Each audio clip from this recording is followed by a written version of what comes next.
This is Talk is Sheep, the official podcast of the Wild Sheep Society BC, brought to you by Sitka Gear. Come along as we bring conversations that matter to you into the high alpine.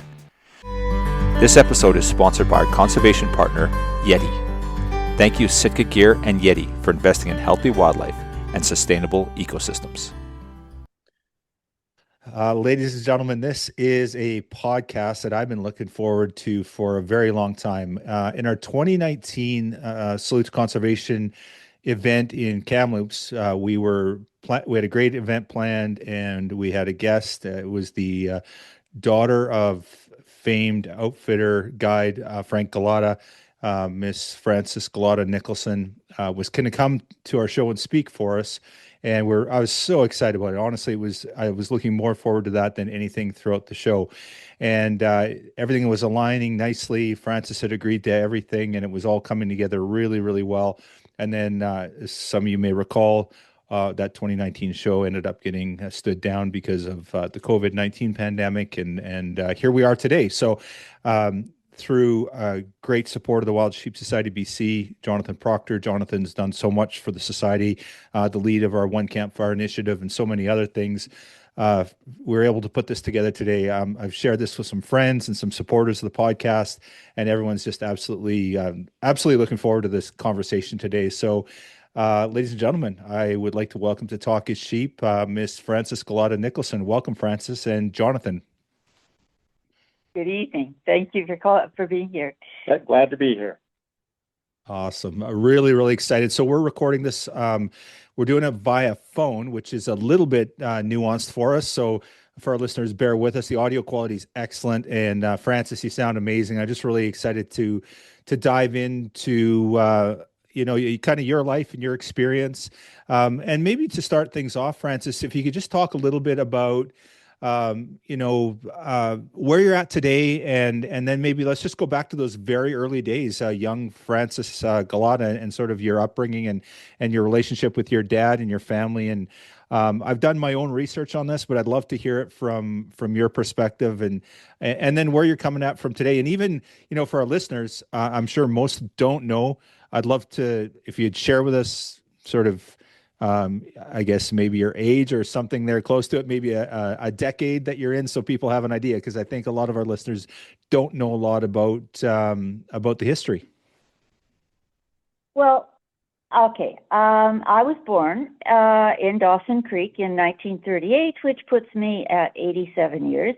And I grew up in a log house that my father had built in two parts, I think. Out of logs that he built himself in 1914 when he first came to the Peace River.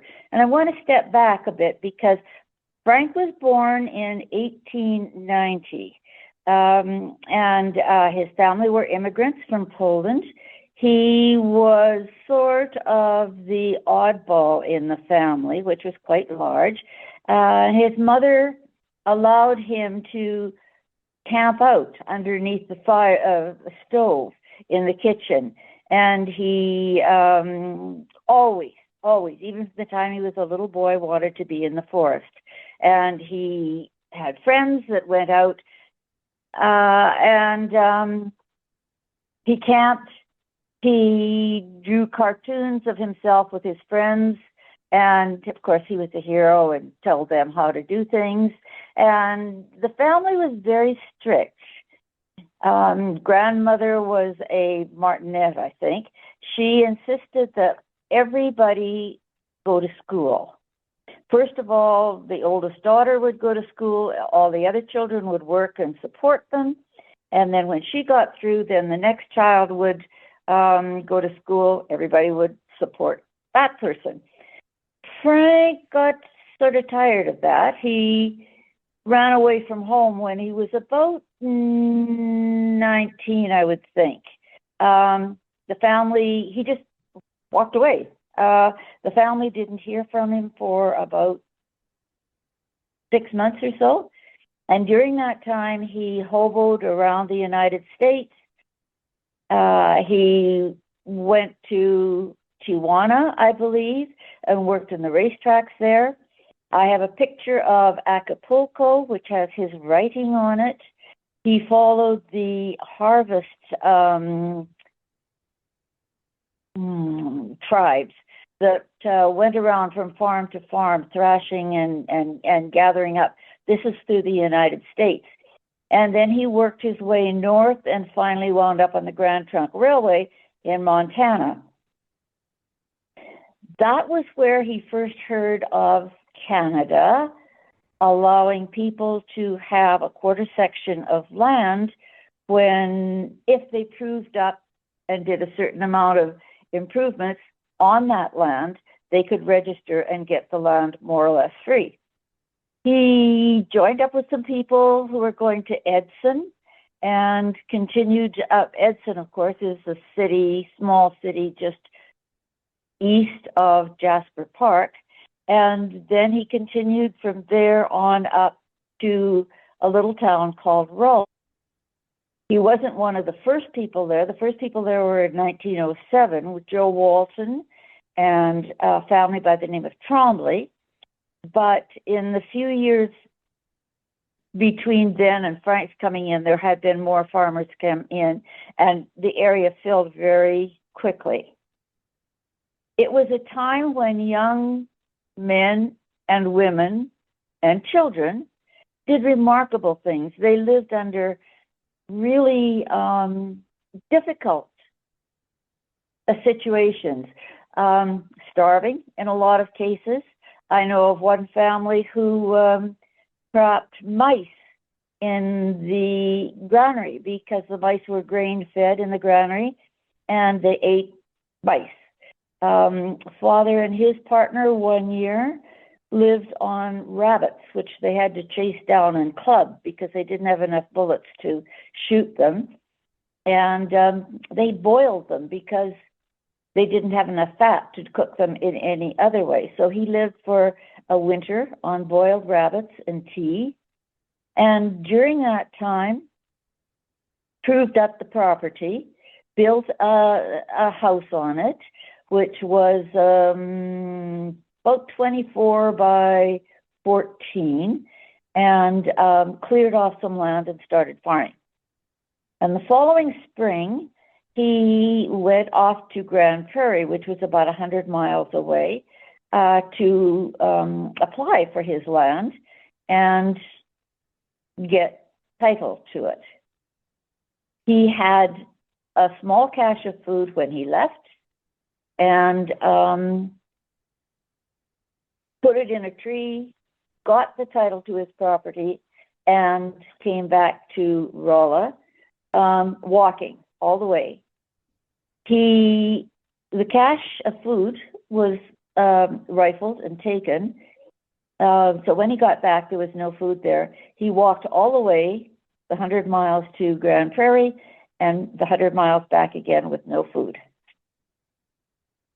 But during that summer, they did get some food, and he started trapping. And he trapped along the Peace River in an area that is now called Golata Creek. And for a number of years would go out. He accumulated horses, built some friends rather, and he started being a wrangler for a friend who was a guide and outfitter. And this was sort of a side hustle, because most of his time he was trapping with wolverine, fox, cats, whatever there was. In 1934, he had some horses, and he went on the Bedeau expedition, which has its own fame. And he had horses on there. He was just one of the many packers. But he did make a friend of Count Ladebou, who was a friend of Bedeau, and he has a very interesting knife that Count Ladebou gave to Frank at that time. And then it wasn't until about 1936 that he started working with Curly Cochran, who was a good friend and an outfitter, when they took Chadwick out to get the famous round. Curly Cochran was the outfitter. Roy Hargraves was the main guide, and Father was a wrangler on that particular time, and happened to be lucky enough to spot the ram that Mr. Chadwick got. And from then on, things just went on. He was a packer for the United States Army during the building of the Alaska Highway in 1942. And then he worked as a packer for the geologists of Saucony Vacuum Imperial Oil.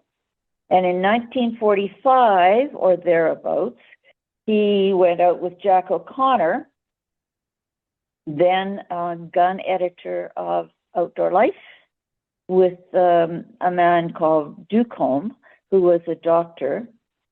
And Jack O'Connor got some really good heads in that particular thing and wrote some wonderful articles of praising Father's hunting and guide. Oh, that's fine. Is that kind of when his fame, obviously he's well renowned, and then I guess he started writing for the magazine at some point too. But that's right. Now like people associate him with Jack O'Connor, the Chadwick, and then Outdoor Life. Do you think that Chadwick was sort of one of those? And I know it's a long time ago and hard to say, but where did his notoriety come from? Like, there's so much folklore and history there, but what do you think the main driver is that sort of drove that, Frances? My feeling is that it was Jack O'Connor, and the fact that he got such a good hunt with him, and for a couple of years had remarkable results in his hunts and good reviews in the Outdoor Life. And at the same time, he was starting to write and wrote semi-factual articles about the hunts that he had. He did write an article about Chadwick. He wrote a number of stories that were published in the Outdoor Life and in other magazines. But while he was in Dawson Creek, he kept coming back to the quarter section that he had first proved up, and the house was built, modified, and that's where I grew up. And in the house that had really one big room and a lean-to that was divided into two rooms. No electricity, no running water. We had to melt snow on the stove to get enough water for washing clothes in the wintertime. So it was a fairly primitive life, but we always had a lot of food, and it was a very warm family. I think I did well. Did you have siblings as well that you grew up with as well, Frances? No, I was an only child. The school was about half a mile from my house, and from time to time my mother was the teacher, and so I started school at a young age, but my school was interrupted quite a lot with trips. We took a trip to Detroit to visit my father's family, and we went to other places. We saw the Grand Coulee in Washington, for instance, before it became a lake, and visited my other family in Washington State. We did quite a lot of traveling. And of course, Father was away every summer guiding people, either us or the geologists from the oil people. And so the farm itself was only used to supply food for the horses. Mm. So, Frances, were you born in Dawson Creek then? I was born in Dawson Creek, yes. So, and then you were there before you were born before the Alaska Highway was in. Yes. So when your father used to take people north into the mountains, there was no Alaska Highway, so I guess there was a road between Dawson Creek and Fort St. John. Is that how that worked? It was a road of sorts, yes. He walked the horses from our place, usually crossed the Peace River at one of the ferry crossings, and then walked the horses up to, I think it was the Bucking Horse, which was 175 miles up the highway, and went in from there. At that, I know that's where he went in after the highway was started. I always find that remarkable because in the absence of the Alaska Highway, that country would have been so inaccessible. I mean, there's obviously horse trails, and the guide outfitters were pushing trails in there, but I mean those trips used to be so long because of the distances covered. That's right. He would take people up, or he would take the horses up to wherever his jump out place was, and then he would do 2 trips of a month long each. So we would go into the mountains. They would hunt for probably 3 weeks, 4 weeks, and then come out. The guests would go back home, and Father would walk the horses back to our farm, and got home probably August, September, October, around the 1st of November. So it was a 2-month season. Wow. So yeah, by November, cold. Frances, when somebody came, so they, let's say he has a trip. First of all, and I know, he was doing this later on. He did this before you were born, but, he was doing this when you were getting to be a bit older. Do you recall like how he would set it up? Like, so for example, somebody's he's got 2 clients that are coming up, in the following year. I guess that would be all pre-organized the previous year, and this would all be via post, I guess. And then can you talk about how it was arranged? And then would they meet you guys in Dawson Creek, or did they come to your house? Would Frank go and meet them and then take them? And I know I've read about him crossing the river, that quite often they'd put stuff across in canoes and then sometimes have to float the horses if the river was high, and then if they're lucky they could cross and they wouldn't have to do that. But just talk a little bit about the process, if you recall, on how people first of all communicated, how they got there, and then how they, where you met and how that worked. Well, my memories are mostly post Alaska Highway. So the other part I very vague about. But starting with my memories, he communicated. People would write, and he would quote and talk about what the probabilities were, how much it would cost. And if the arrangements were made, they would come sometimes to Dawson Creek and then go up the highway by truck.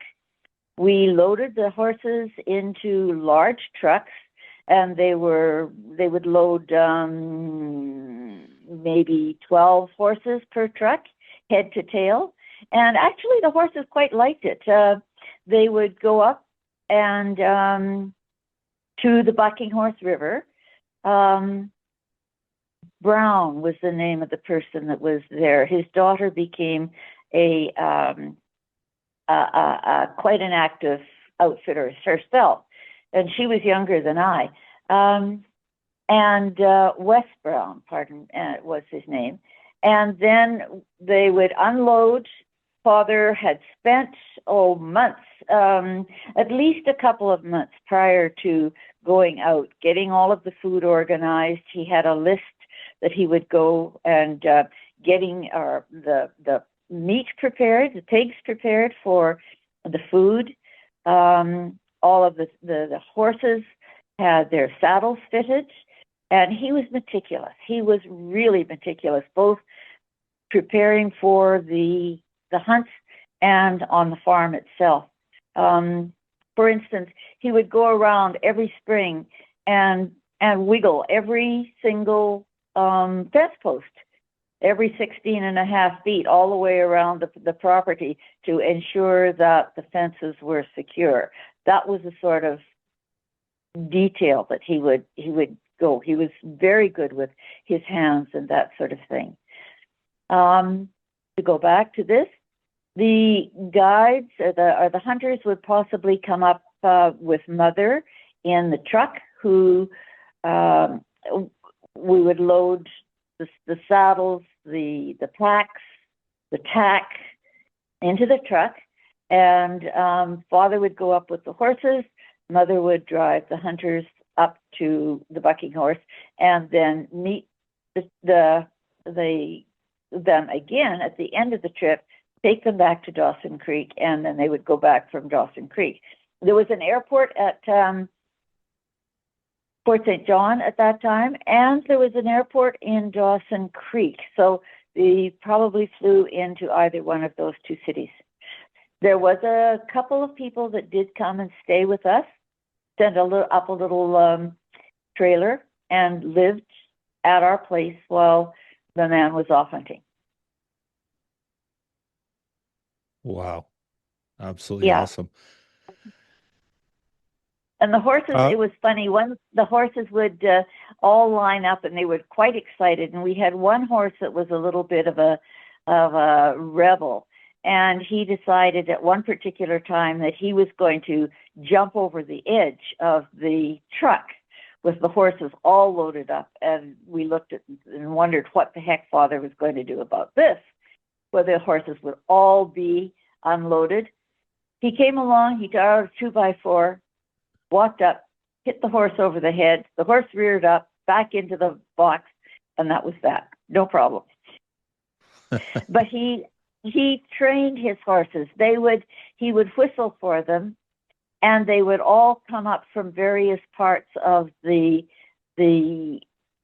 quarter section, and each horse would come into his own place in the lineup.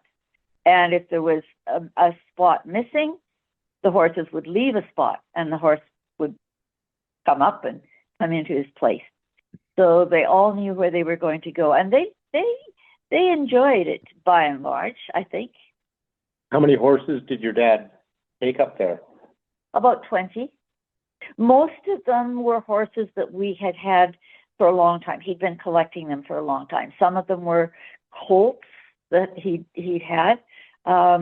When Mother was married, she had a horse named Patches, and Patches became Father's favorite horse. And there were 2 colts from Patches, and then we picked up other ones that were from neighbors that were big and brawny and not very bright. But of course, we had about 6 pintos that were small, and some of them were used for riding exclusively, but they made the pack outfit look pretty. Yeah, those are pretty horses. Yes. Yeah. Mr. Chadwick came, and he wrote an article about his trip, which has been more or less published, which I am going to give a copy to you people. I found it today, I think, and I'll give it to you. Sure. So I'm looking forward to that. Right. And then after he started writing, Father went into other things. He had taken art school by correspondence in the first few years that he was there, and he did a lot of paintings, some of which you have had. some of which I have around my house, and we've given them away to friends mostly in museums and things like that. But he was a good painter in a very realistic, photographic type of style. So when I grew up, there were paintings all around the living room and drawing in various stages while he was adding to them. So was he painting when he was up in Dawson Creek? Oh, yes. Yeah, he started painting in about, I would say, probably 1942 and continued until about 1958 when he retired. And he and Mother moved to Shuswap Lake in Middle British Columbia.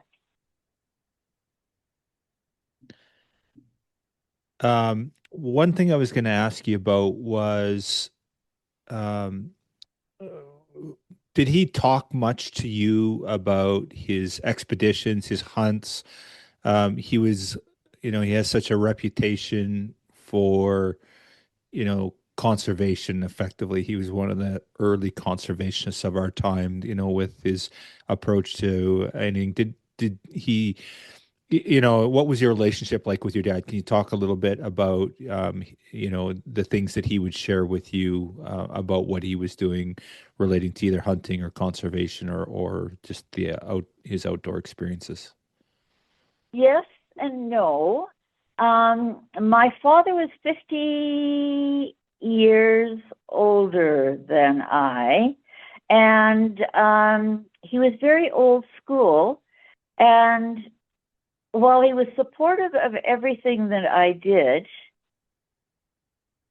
he never really talked much, ever, except occasionally when people of his own group would be around him. When I can remember sitting and having him share stories with other hunters like Curly Cochran, like Harry Gibson, and listening to the way that they would tell how they found this particular head,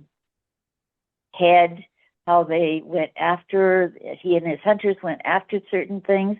He didn't really talk with me, and I was too young and stupid to not to ask questions.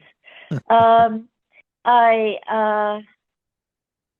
was very secure in his affection, but I was a girl, and he was of an era where girls didn't hunt, and did girl things. So that there was a gender divide. At the time that Father was hunting, until one of his last hunts, he refused to have any women on his hunts.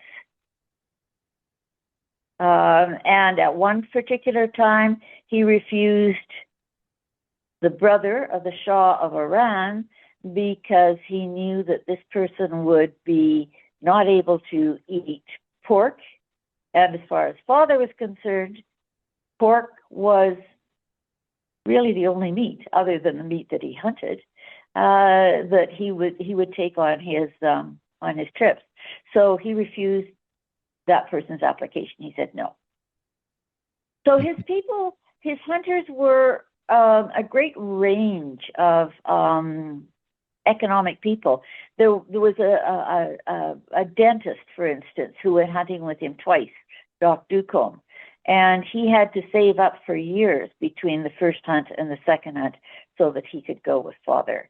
There was Jack O'Connor, of course. There were two people from Indianapolis, who were very wealthy and very entitled. And Father had difficulty with them. There was a man who had emotional problems, and his main thing was he wanted to get a grizzly bear. That was his ambition. There was two men from Seattle, Tacoma area, who one of them was a building contractor, I believe. They were quite wealthy, both of them, and they were lovely men. There was two people from Denver who were quite wealthy, and they were lovely men. And so that the relationship that he built with them was very personal as well as being professional. As far as my relationship with him was concerned, it was affectionate. I knew I was loved. And he would do things for me that were absolutely selfless. But I always had it, and I didn't understand. And of course, he died when he was 82, and at that time, I was young and married and wrapped up in myself, and I knew what I picked up. But that was listening to stories that he would tell other people. And no, I didn't really talk with him, to my great sorrow now. Of course, yeah. And so, he was 82. You mentioned that 50-year difference. So you were in your early 30s when he passed away. So with that, now that you look back and you recognize, did you know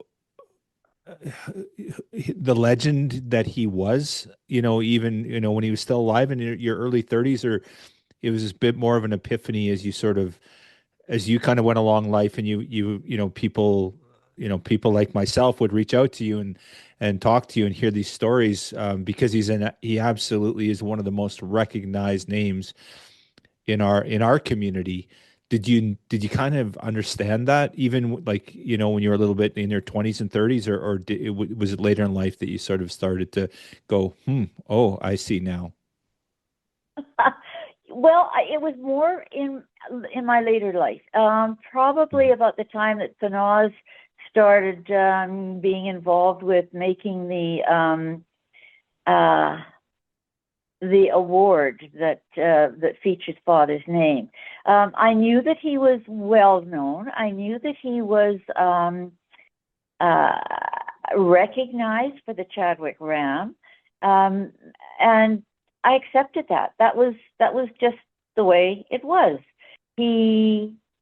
But I don't think I had any idea of the breadth of his fame. Mm-hmm. It was what it was. I just accepted it as part of. I thought he walked on water, so why shouldn't everybody else? Yeah, yeah, of course. Can we talk a little bit about the writing side of it? And I guess the gateway there was probably Jack O'Connor. So Jack wrote about him, and then he became this famed. And then, of course, the Chadwick scenario, obviously, that played an important role. He obviously was incredibly creative with his artwork and then his writing. Maybe just touch about that on that side of things. And is there work and writing that he's done that hasn't been published that you've held on to? Just curious. I'm sure you just have a treasure trove of things. I'm just thinking I've seen some of the stuff that Jonathan shared, and I just can imagine probably what you have tucked away there. I do. I have a box full of stuff that he has written, some of it that has been published and some of it that is pretty awful. But he didn't have much education. I think he stopped at about grade 8. But when he was trapping, he took with him the famous book, a dictionary, and he memorized dictionary. And so he was very well spoken, very articulate when he did talk. And he was able to write. He edited, and it amazes me when I read what he says, the words that he used, the language that he used. And he has stories about himself and his hunters, and I read them and I say, oh, that was so and so, and oh, that was so and so. And then he wrote a story in which there was the hunter named Chad. Well, guess who that was? And he was generally kind about his people. I don't recall him ever saying anything detrimental about them. He did write a story about the time that his trapping partner disappeared and how he looked for his hunter, his partner, and the anxiety that he had at that time. His work, yes, I do have work, and I have typed out some of it and saved it. I still have a lot of printing, and there are stories that he has that could well be published now, and some that could be republished. I've thought about possibility of getting the copyright back and doing things, but I'm getting old too, and my energy is not as much as it was. So I look at it and think, gee, I should do something there. However, he was more widely known than I was aware of. Mm-hmm. Mm-hmm. Yeah, it's interesting. I'd look back in some articles and just there's so much written about him over the years, and not widely published, but just a lot of information in a lot of places going back a long, long time. It's pretty interesting. Right. And Frances, can you talk a little bit about, so obviously making a living, there was the trapping aspect, there was the guiding aspect, there was the piecemeal work, taking the horses and, the Alaska Highway and that sort of stuff. Was a lot of the work that your dad did, your father did, was it mostly was it that piecemeal work? I guess you talked about there was the quarter section, but really the food, like anything that was grown there, that was just to sustain the horses. So there was never really any crops that were grown that were sold or anything really for your guys' consumption or anything like that. So that it was kind of a lot of piecemeal work that he'd done over the years. Was trapping a big part of like a source of income? Just curious about sort of what was the primary driver? Well, in his early years in the area, trapping was definitely the main driver. He got I've got pictures of him in various cabins that he's been in, and it was the pelts that were his main source of income. He and we were never what anybody would call affluent. When I look back at the amount of money that he asked for his hunts, he asked $50 a day for each of 2 men. And from that, he paid for the horses, he paid for the food, he paid for the guides and cook and a wrangler, so that it was lean. I look back at the books that he kept, and $3,000 for a year was a good year, and it was remarkable. The whole business of when he started packing for Bordeaux, I guess it would be subsistence money. In Chadwick, again, it would be subsistence money. There were times when he packed, all summer for the Alaska Highway, and this would bring in a certain amount of money. My mother was a teacher, and she had a job that supplemented the income. And in addition to that, we grew pigs, of which we sold a certain number every year. We had a couple of cows, in which we sold one cow every year. The grain that we didn't use for our own consumption, Father harvested out to a neighbor and shared the cost of, or the income from the amount of grain that we got. So that was an income, but it was a small income. It was close living, really. And it wasn't until my mother started going to teaching in the high school, when I was in high school, that there was a reasonable amount of money that was coming in on a regular basis. And one year, my father built a scoop out, a dam, that was to supplement the water so that we would have more water for the pigs. The day after it happened, this was a big thing. And the day after it happened, we had a cloudburst, really bad storm, which burst the dam, and that was the end of that. I never heard Father mention that again, trying to build it back up again.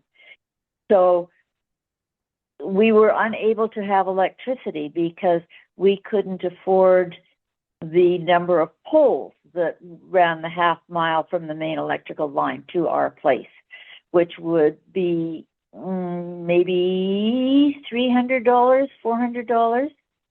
That was unaffordable for a long time. So it wasn't until I was in my in grade 3, grade 4, that we were able to have electricity. And you said it was quite living. Yeah, and school was in Dawson Creek. You said that was, how far was that for you from, how close is that to Rolla? The first school that I went to was Lakeview School, which was half a mile from our house. And that was a school that had been built for my mother specifically, because she and a number of other teachers came in 1934 to teach in the one-room schools there. So I went to school there for 4 years, I believe. That school closed because of lack of children. So the 1 year I rode a horse 4 miles to another school with another group of people. Then it wasn't until grade 7, when the high school in Dawson Creek was built, that I started going by bus to the high school. And then when I was in grade 9, my mother moved into town, so I lived in town and went to the school there. Mm-hmm. What were winters like in Dawson Creek, Rolla, where either one, that time, like when you were growing up? Was it would it get to minus 40, the really, really cold?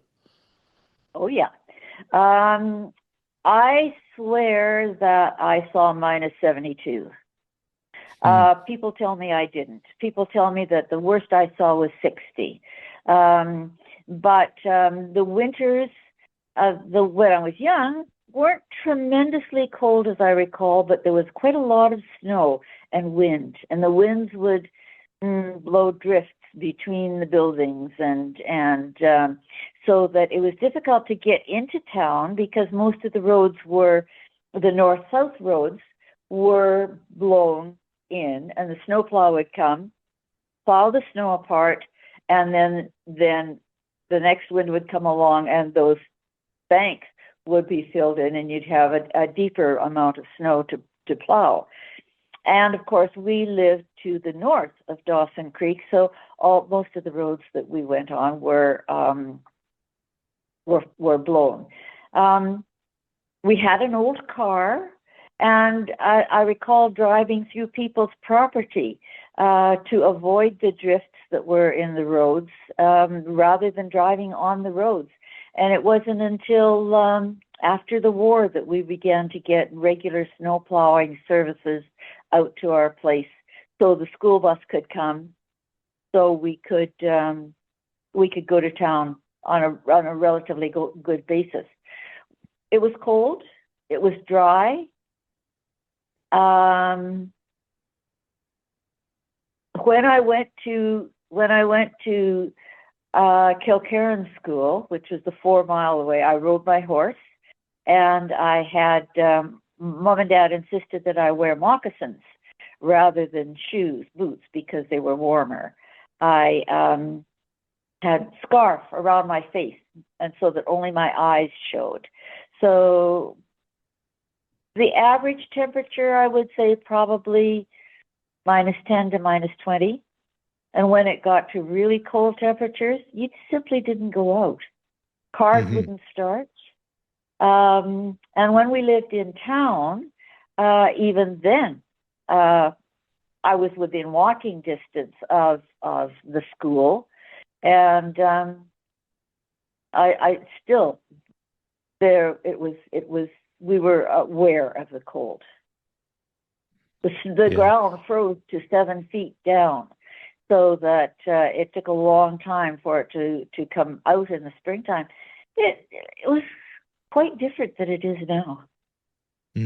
Yeah. Although I look at Dawson Creek right now, and it's -40, but there's no snow, which is a big difference.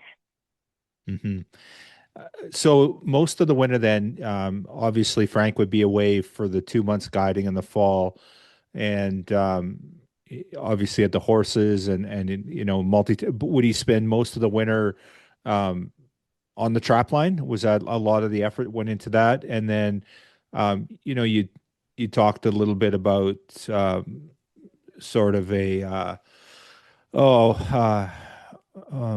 how do I say it? You didn't have this affluent lifestyle, so would he spend winter out like hunting and trapping to sort of feed the family too? No, the trap line days were over when I knew him. The traps were cared for in one of our granaries, but he never went trapping when I knew, except for 1 year we had a lot of weasels around, and he trapped weasels skinned them for me, and gave me the hides so that I could sell them to the Hudson Bay Company. And I can remember him taking the weasels and putting the skins on little stretchers. So that was all my experience with the trap line. No, he relied on the 2 hunters, 2 months of hunting a year, and that was really his income. So the money that we got from his stories was supplemental. And in wintertime, he wrote. When I knew him, he wrote and painted, and managed the farm, because at that time the farm itself was, cows and horses and chickens and pigs, and that's what he did. Just, and I'm sorry, I'm sure you mentioned this, but how far was it into Dawson Creek from the farm? I don't recall what you said there. 8 miles. 8 miles. Okay, yeah. So it was relatively close. It was, well, yes, relatively close. We were 5 miles from Rolla, but Rolla was not, as at that time, was on the downhill slide. It was not as populated or had as good shopping as Dawson Creek did. Dawson Creek by then had the railway, the co-op. They started a credit union, in which Father was supposed to have been one of the founding members, but he happened to be away, so Mother was. While Father was at home, he babysat me or looked after me while Mother taught. And she started teaching probably before I started school, because she taught at 7 Mile, which was perhaps 5 miles cross country from our house. And then she started teaching again when I was 5 years old at the Lakeview School, which is right next to our place. And then she had several teaching jobs after, so that her money supplemented Father's, and they worked together. So did both your mom and dad, did they work right up until they retired to the shoe swap? Was your dad still running the expeditions for the 2 months into the mountains and your mom still teaching, or had either one of them sort of slowed down on that prior to moving down to the shoe swap? Well, Mother taught until till I went to the shoe swap, and then she taught from time to time as a substitute, and a long-term substitute in Kamloops, in Chase, and in Solista, which was the town very near them. Father's demand was dying down by that time, so that his fame was dying down, and people didn't want sheep anymore. The big sheep rush had gone. They wanted other things, perhaps other sheep, but the demand for stone sheep was dying down. So he would get one set of hunters, perhaps, or two sets of hunters.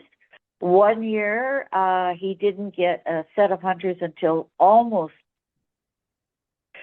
the season was over, and he started a job in town. Now, at that time, he was in his 60s. That was tough on him. That was really hard on him, because he was not used to working a laborer's job, and he went to hunting that year lean. He usually went quite chubby, and would wear off the fat in the fall while he was hunting. But that year it was a hard year on him, and I think it was hard psychologically too, because he was no longer really bringing in money, and the source of our income shifted to Mother.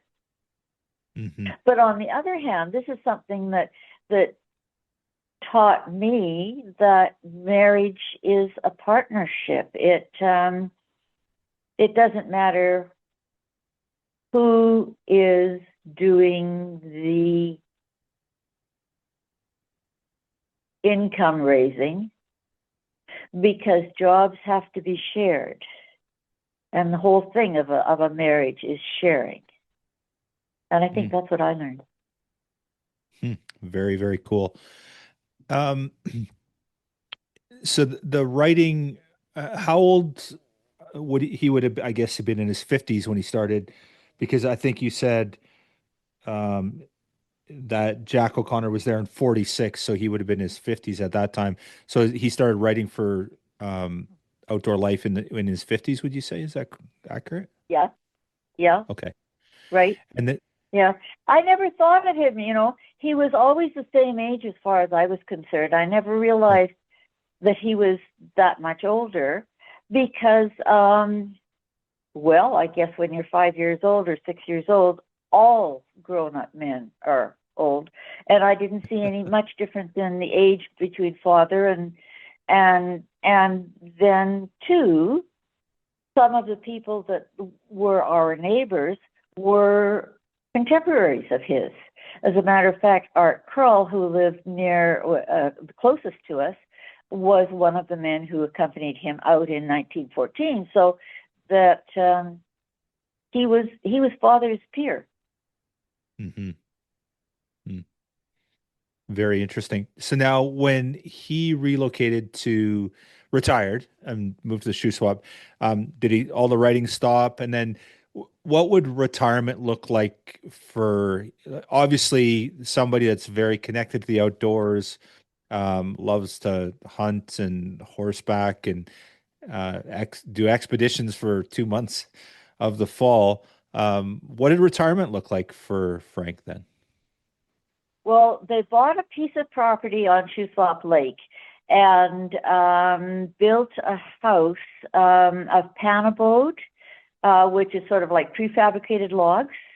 And it comes to you in logs, and each log is numbered, and you put it together like a Lego set, sort of. And so for the first first year, Mom and Dad built what they called a bunkie, which was about 12 by 12 out of panabode, and lived in that the first year while the father put together the house. And he would have been, 58. He'd have been close to 70 at that time.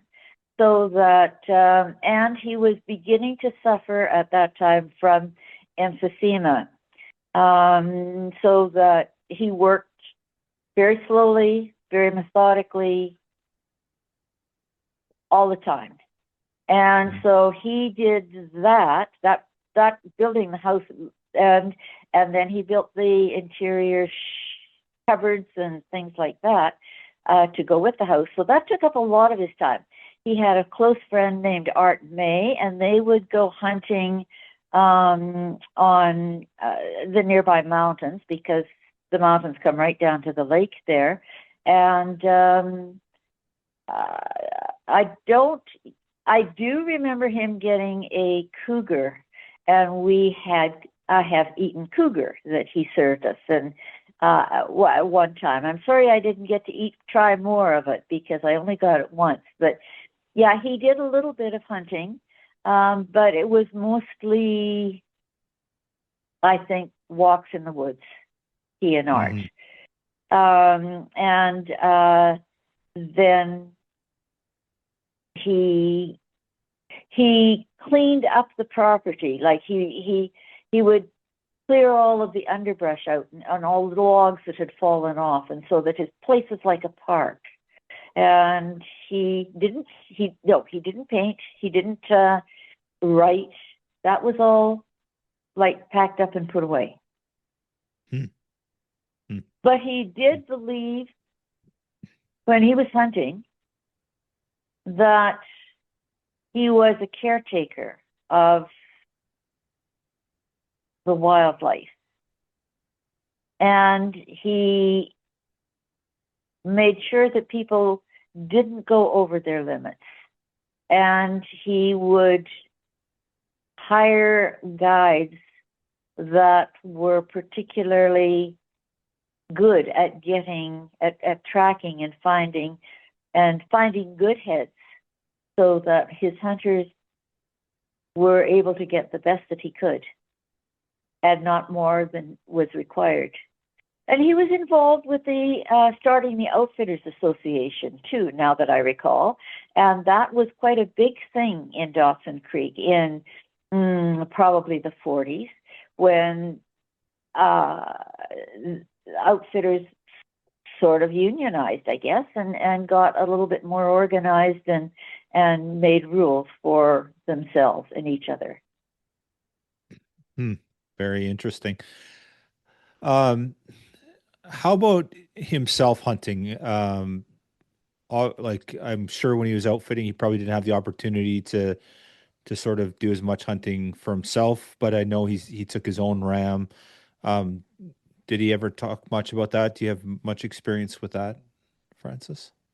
Well, he first of all, he would go out every morning for a walk with his gun on his arm. And he brought home moose. I grew up on moose meat. So that we would probably get a moose once every year. I can remember a deer carcass lying on the floor in the living room one time, frozen solid.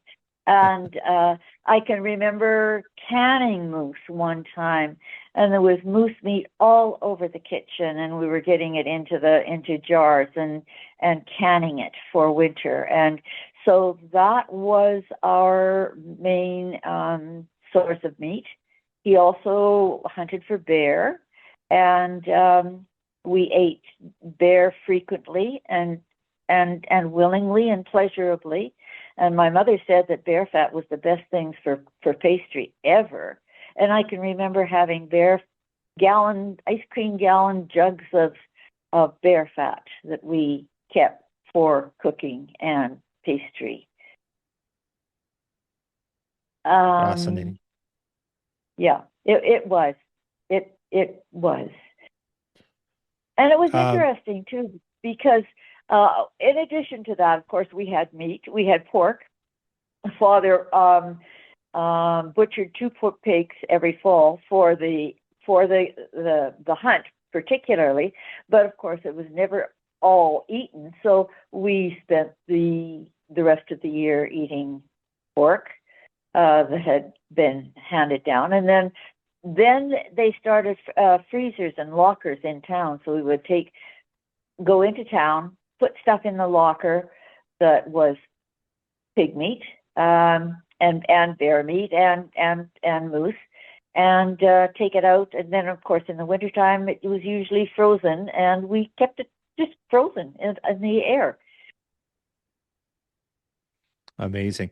What did you guys do for fruits, or I guess vegetables more so? Would you trade, or did you guys grow your own stuff, or what would you do there? We grew our own stuff. Father would take a truckload of manure, mixed manure from horses and cows and chickens, and spread it over the yard. And we 1/2 acre around our house was garden. He grew potatoes. God, he liked potatoes every day for dinner. So we would probably grow 1/2 ton of potatoes. We grew peas, and my mother developed a way of blanching peas, putting them in hot water, and then rolling the pods through the ringers of the washing machine, so that the peas would fall out into the tub of the washing machine, so we didn't have to open the peas by hand, which was pretty difficult, really. And we would can 50, 60 jars of peas. We'd have a huge big box of carrots every year that we had. Below the house was a cellar that Father had built, and it was below freezing level. We would he'd milk the cow.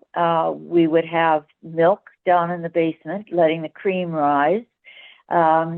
We picked berries. We picked as many as 72 quarts of Saskatoons every year. He loved Saskatoons, and he would eat them as often as possible. We and the neighbors would go on blueberry picking expeditions and raspberry picking expeditions. And they were not only community affairs, they were necessary, because we had to can them and preserve them. And every year in the spring, in the summertime, we would wait for the peaches to come and the apricots. And as the season went along, we would can that and have that in the wintertime. And then in the springtime, we would get day-old chicks and keep an incubator for the chicks inside the living room for 6 weeks while they got to be large enough and the weather got to be warm enough that we were able to they were able to live on their own outside. And then we would house clean after that, because it got fairly high for a while. But house cleaning was amazing, because all of the heads came down, all the hides came down, everything got washed, blankets got washed, everything was cleaned. But then it was a very small house, so there wasn't a lot that we had, we did. Yeah. We provided all of our own food, except perhaps for sugar and flour and salt. But all of the necessary things we had.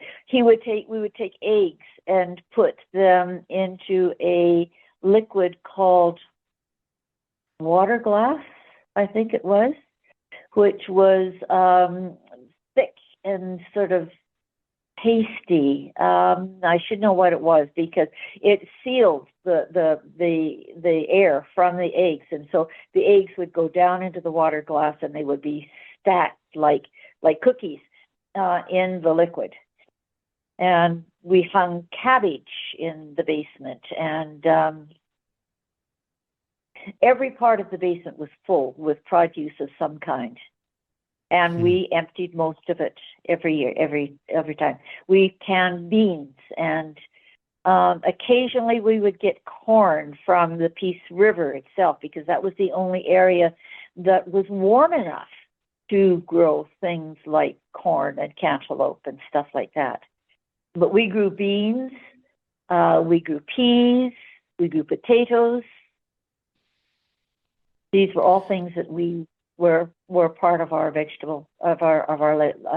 diet. So there was the sustenance at home, but there was also the expedition as well. So obviously some of that stuff was used for that purpose. So would he take canned goods with him, and then the pork you mentioned that would be used, would that be salted and brined, or how did he prepare that to take with him on his trips? Well, we would take the pork into the meat market.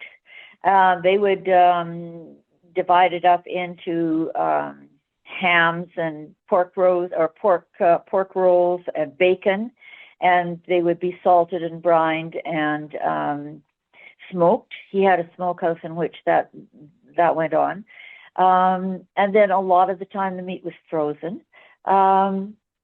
And canned, of course. The vegetables were all canned except for potatoes and carrots. So it was self-sustaining, really. There were enough eggs that would last. Either the chickens that we had would lay eggs, or we used them out of the water glass. Mm. Mm-hmm. Well, I have to say that the food on your dad's hunt sounds a lot better than the freeze-dried stuff that we eat today, for the most part. Yeah. Probably. He had canned stuff. He would take. It's interesting. I've got lists of the things that he takes, and Velveeta cheese was one of the things that he took, because they'd have little half-pound container things, and you could probably use one of those every day for sandwiches, and cut the meat that was salted and built. And then he had a stove, and so he would cook, and he cooked pies on his camp stove, and he gave a pretty good menu. Mm. And of course the canned stuff would be in the horse packs. Very, very cool. Frances, you mentioned taxidermy and hides. Was that mostly, did Frank do the work himself, or was there someone in town that did the tanning and the taxidermy work, or how did that get done? Well, he did.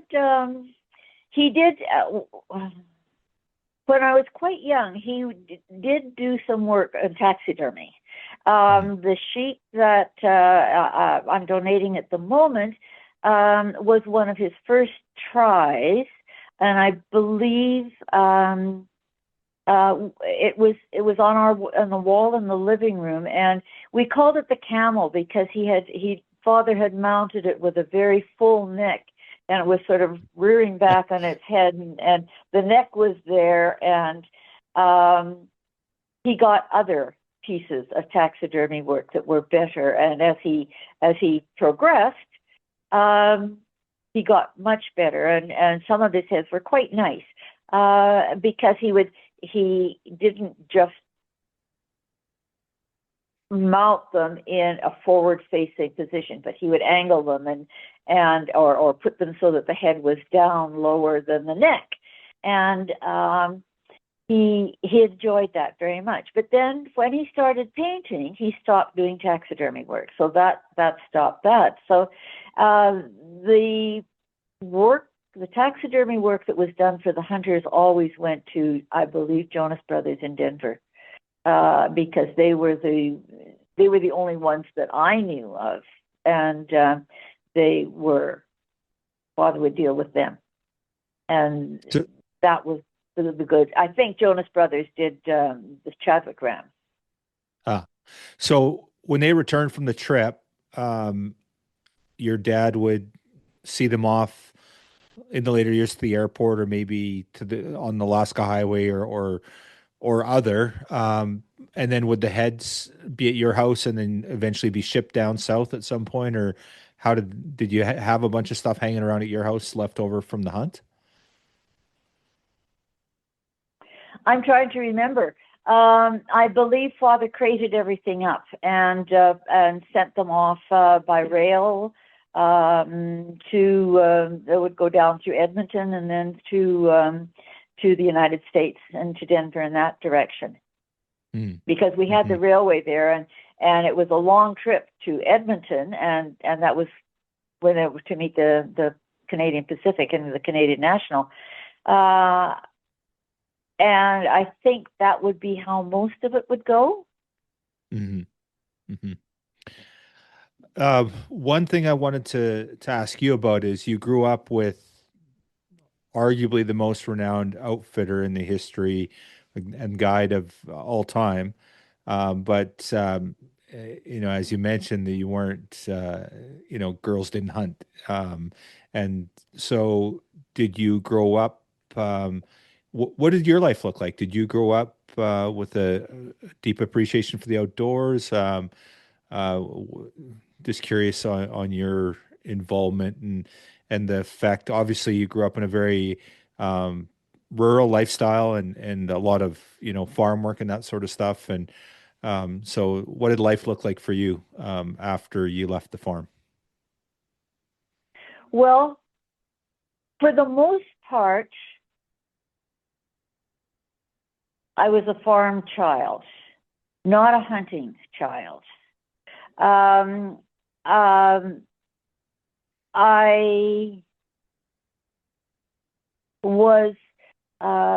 was quite sick for one particular year while I was at a crucial time, and I was not athletically inclined, so that my life was built much more around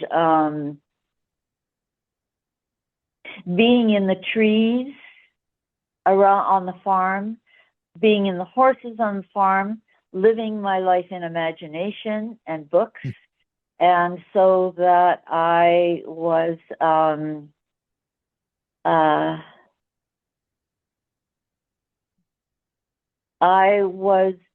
a solitary child, and happy to be so. I was never alone. I was always happy, and I have a very vivid imagination. I did some writing as a child myself. I tried to do some artwork, but I realized I wasn't capable of doing artwork at Father's level, and it just didn't. I sound like a wimp. I guess maybe I was.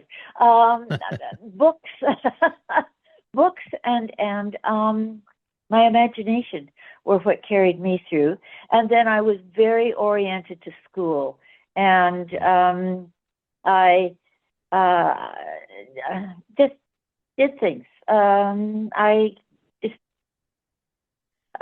wandered and stayed. One year I collected plants, and I got a great knowledge of understanding of the plants in our area, and which has remained because it's something that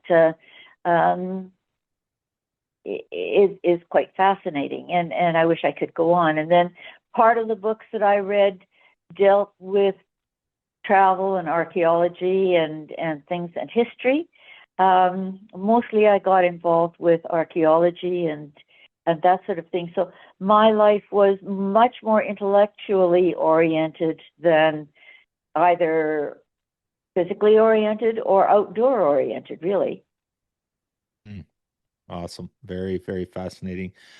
Um, Jonathan, is there anything else that you wanted to uncover or discuss before we kind of wrap up? I guess if you maybe wouldn't mind just briefly going over the history of the ram you donated to the Wild Sheep Society, that's been recently remounted. And it hung in my garage for a couple of years before we found a Cape for it. But it's a fantastic stone sheep ram, and I know your dad got it, fairly early on in life. Right. Can you tell me a bit about that? Well, this was, as I say, one of Father's early essays in the whole business of taxidermy, and it was fairly primitive and not great. When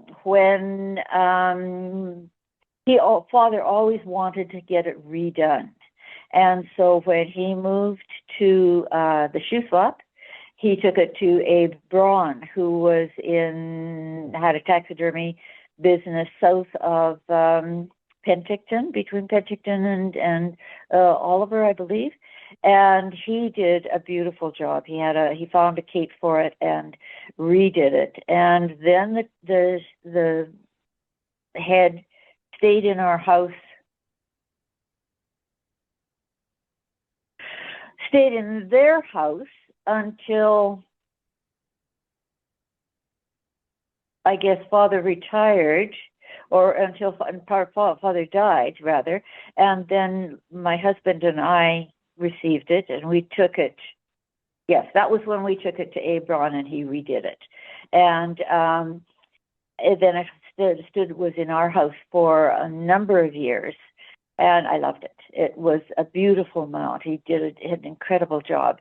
Unfortunately, it got bugs in it, and when you found it, Jonathan, you realized that it did have these insects, and it had to have remedial work done to it, or else it would be destroyed, wouldn't it? Yeah, basically it had at least had bugs, so I treated it as per the instructions of one of the local taxidermists to kill all the bugs, but that does make the hair of the Cape brittle. So we had to remount it in order to make it something we can auction for conservation funds. So yes. So that's actually been done now, and I showed you that picture. I saw the picture today, and it turns out beautifully. It was really lovely. Yeah, but do you know what year your dad got that ram? Well, I have it in my mind that he never got it. That it was that he found it on a sandbar in the river. That it was a winter kill. But it was, I would say, in the mid-30s.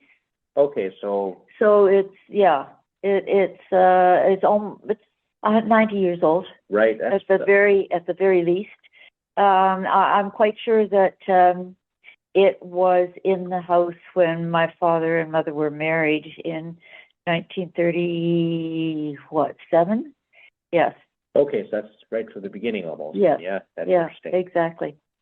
And as I say, it was when Father had first started working on his taxidermy work.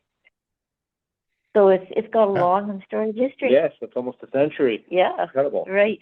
Yes. Absolutely fascinating. Yeah, I have a picture that I'm going to, of the inside of the cabin that shows a couple of the heads that Father had.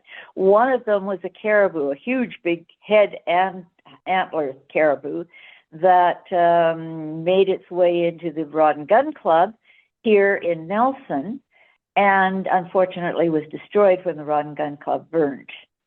There were other heads that were left at the house at Shoe Swap. I've been there a couple of times, and some of them are still there. A little bit worse for wear because they've been outside in the weather, and they're probably all gone by now. Mm-hmm. But they were part of my life, those animals. They were. And the hides that were hung on the walls were kept the house warm, helped to keep the house warm like tapestries. And Father, that's another thing that Father did. He would take moose hide and he wove his own snowshoes. And he also wove a big chair that is now in the museum in Dawson Creek.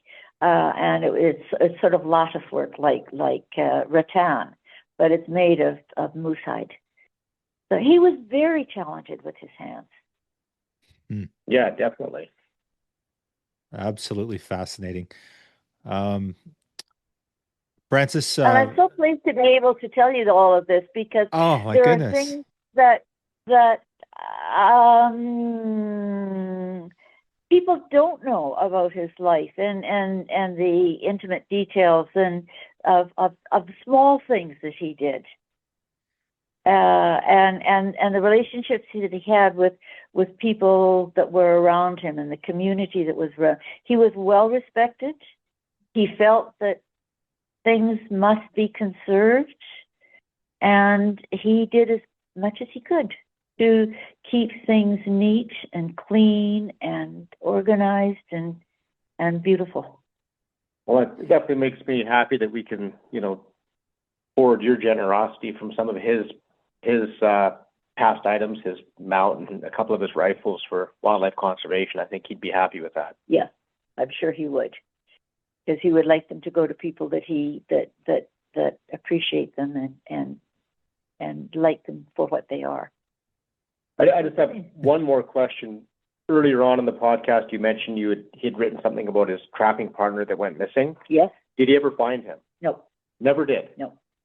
He almost got lynched because of it, because people thought he had done away with his partner. And I don't know the story about that, except that he almost got lynched. Boy, that is interesting. Yeah. In his the articles that you have left, is there a lot of personal writings and sort of diaries, for lack of a better word, or things that he wrote over the years that he collected that you've hung on to, Frances? I have some of the manuscripts that he had in the early forms that have been edited, and I have some of the articles as they appeared in the Outdoor Life, and I also have a diary of his that he wrote when he was 22, 23, and going to the Peace River. It's quite interesting, and somebody who was reading it said, this is a diary of a hungry man, because he outlines all the things that he has eaten, and some of his days were very similar to other days, and they're just dittos, and the writing is small and concise, and it makes for fascinating reading. And I also have a book that he used for his accounts, both for the farm and for the hunting, and it makes fascinating reading. And I look at them, I don't know what to do with them. I don't know who would like them, because to me they're fascinating, and they form a small snapshot into what life was like on the farm and for hunting. And it would be interesting for somebody who really wanted to have them. I'd be pleased to have them. As far as the stories are concerned, I'm not sure whether I want to put them out, although I'd like to have somebody who would take them and work them over. Some of them can't be published as they are, because he uses charged words that aren't acceptable in language today, because he was a man of the 1890s and the 1900s.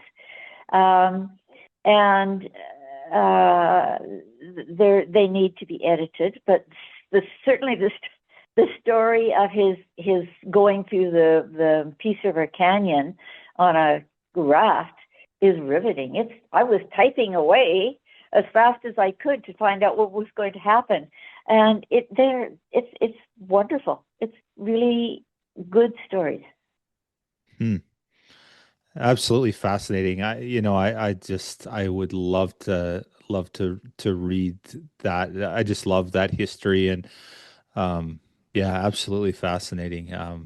Very, very, Well, very where are cool. you located, Kyle? I'm on the island, Vancouver Island. So Are yeah, a you? little Okay. opposite side of the province from you, unfortunately. But yeah, I'll have to try and get out to your way sometime there, and because yeah, I just love to look through some of that stuff and just it's interesting. Some of my friends have shared outfitter stuff from the '60s and '70s, like sort of brochures and that sort of stuff. And I've started to collate some of that stuff, like taking copies of it and just just so there's a some sort of history. And I'm not sure what I'm going to do with it either, but it's just so fascinating to me. And that's the stuff from the '60s. I can't imagine something from the '20s and '30s and '40s. It's just absolutely amazing. It'd be Right. Yeah. so. Well, I know that one of the stories that that I've looked at, started a couple of times, talk about his working on a farm in and around Edson, Mm, and the call of the mountains. He wants to stop work on the farm because he wants to go into the mountains. He wants to go into the mountains. They talk to him all the time, it's and he interesting. loves them. It's so interesting, Francis, because I've got family that has they homesteaded in that Edson area as well. So it's so funny. Who knows if they ever touch paths? Probably not. But just funny that it is that town. Like there's two towns in Alberta that I had family in, and Edson was one of them. So yeah, it's Uh-huh. it's Oh, really? ironic. Yeah, yeah, Yeah, for sure. yeah. Well, it's a Yeah. lovely area, and it's an excellent farming area, and the Peace River, the where we were, was rolling prairie, and it was such beautiful country.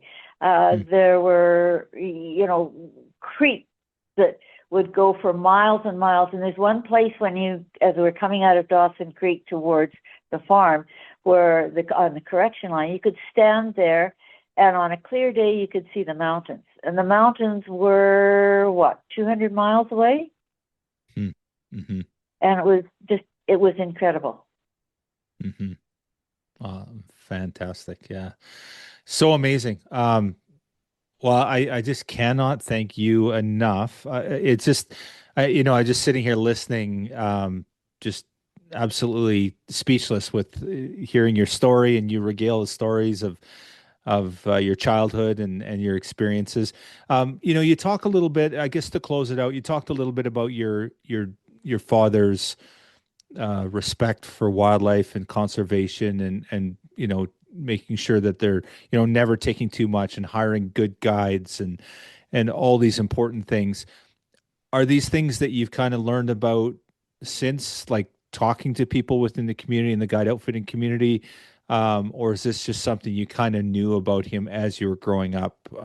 Just kind of curious on, and he does have that respect. It's interesting, there's so many famous lines about Frank about they talk about any more than two clients in camp, it's a circus. That's a famous line. I know you've heard that before. I'm just really curious. Um, you've learned about him as the conservationist, where that came from. Did you learn from that after he passed away from people that respected him, or is that something you kind of quietly learned about him when you were living at home? This was what I learned as I grew up. The whole business of respect for wildlife and conservation and saving things and keeping them clean, farms not getting polluted by invasive species, and the animals having enough. Um, no, he was. I learned this as I grew up, Hmm. and I had more to say, but it slipped my mind. He always, it was respect for the land. He would only farm a third of half the land each every other year, so that half the land would be in summer fallow, and half the land would be growing grain. And the next year, the other half of the land would be growing grain, and the other half of the land would be in summer fallow. So that this was the whole aspect of his life, was respect for it and care for it. So yeah, that was how I grew up. I had to mention that he was also a teetotaler. His father was a serious alcoholic, and he grew up not wanting to have any alcohol at all. He never would have alcohol on his parties. And there was one particular time that there were two hunters that couldn't take it. They wanted to have their alcohol, and Father went into their tents one night just before they started out and said that if they didn't want to abide by his rules, they could go. And I mean, that was half his yearly income. They abide by his rules. That's amazing. Yeah. Very principled individual, obviously, then as well. Very, very much so. Yes. Yeah. Well, amazing. Well, Frances, I just want to thank you so much for your allowing us this time today, and it's just fascinating listening to you. And just amazing. I just can't thank you enough for sharing these stories, sharing the history of your father, and then also generously donating the things you have. You know, the some of the artwork that you've donated, and then this ram and the rifle as well. And I know that they're just gonna people will respect and appreciate them, and the funds will also go to very good use in terms of and what I would really like to see is that money to go back specifically to Stone Sheep, as that was, that's really where that that ram came from. So let's make sure we support the resource and make sure that we're giving back. I'm sure that's something that Frank would have liked to have seen. Well, my thanks come to you too, because I don't believe I really understood the quality of the man he was when I was a child. And certainly this whole thing with the Wild Sheep Association has brought it home to me, and I realized that I had a life that was unusual for a woman of my age, and even though it was a marvelous life that I had, it's going to be lost. Nobody ever will have this sort of thing again. And I'm so pleased to be able to share what I can with you people. It's my thanks as well. And I think it's, and again, for you to share this is so critically important, because that next generation, obviously his legacy will live on. People will, but if these stories aren't told, the next generation never gets to hear that. And to me, it's a privilege and an honor to have that, one step away from the man himself, somebody that has been so respected and influential in the conservation space, and such a respected hunter and outdoorsman, and to have this time with you. It's just amazing. So thank you so much today for your time, Frances, and JP for facilitating, and I just can't thank you both enough. Thank you for letting me just chat. Thank you, Kyle.